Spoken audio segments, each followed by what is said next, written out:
let's say inflation, though, somehow gets in check. Do you guys feel that inflation, for somehow, because they've been raising these Fed's fund rate, that let's say they raise it again, that inflation is actually going to start to kind of suppress or stop? Because they're going to say they're going to raise another Fed's fund rate in December. They're talking about it again in the first quarter of 2023.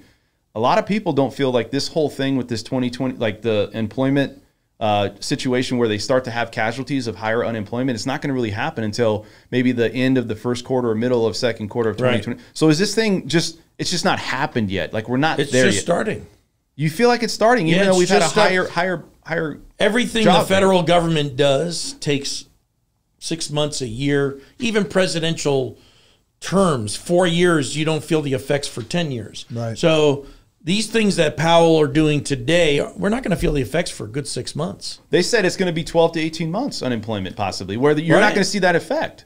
Right. And so in the interim, what do they keep doing? I mean, do they just keep raising the rate? And it's like it's now like a week to week. I always say it's like an every 30, 60-day process. I say 30, but they still have the inflation numbers that has to come out. You talked about core PCE, which that's the favorite number for or favorite gauge that they have for the inflation. Yeah. So I can't see how it's not going to continue to go up, especially with you have the higher employment numbers at 10,700,000. We're walking into a time in history where this is like an unprecedented time because we went off the gold-backed dollar in 1971, and now we've leveraged our dollar out so far.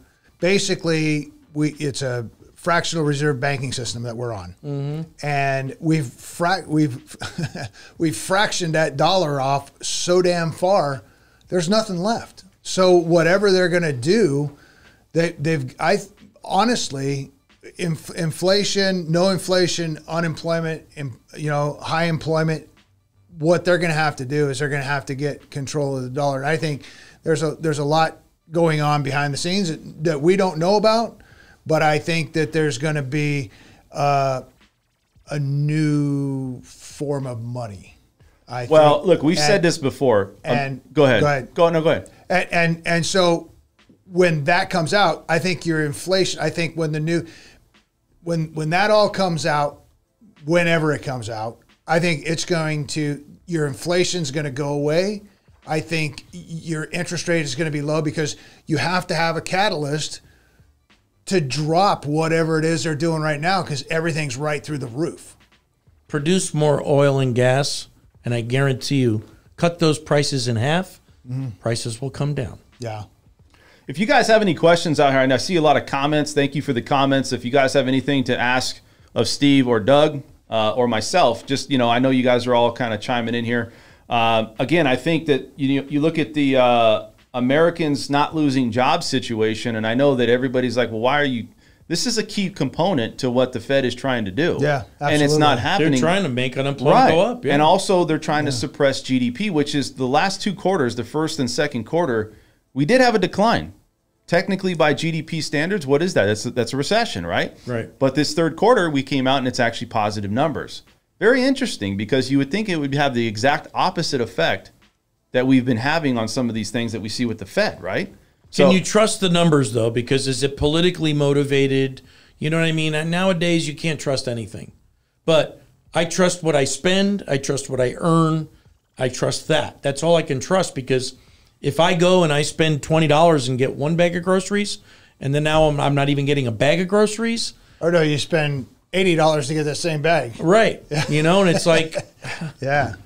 Where's it end? Well, so let's talk about what this affects. If the unemployment numbers stay low and people are still working, and I always said we're in a recession. Like I feel like eyeball tests, everything, you got costs going up. We're definitely in a recession as far as us retracting and me as an American, I'm saving money right now. I'm trying to say, hey, I can't go out and do my vacations. Right. I can't go out and spend. Gas is up.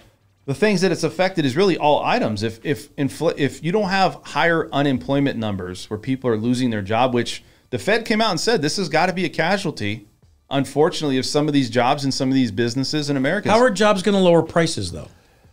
Well, the only way that I can see that that's going to help them out is who's them? The government. But how's it going to lower pricing?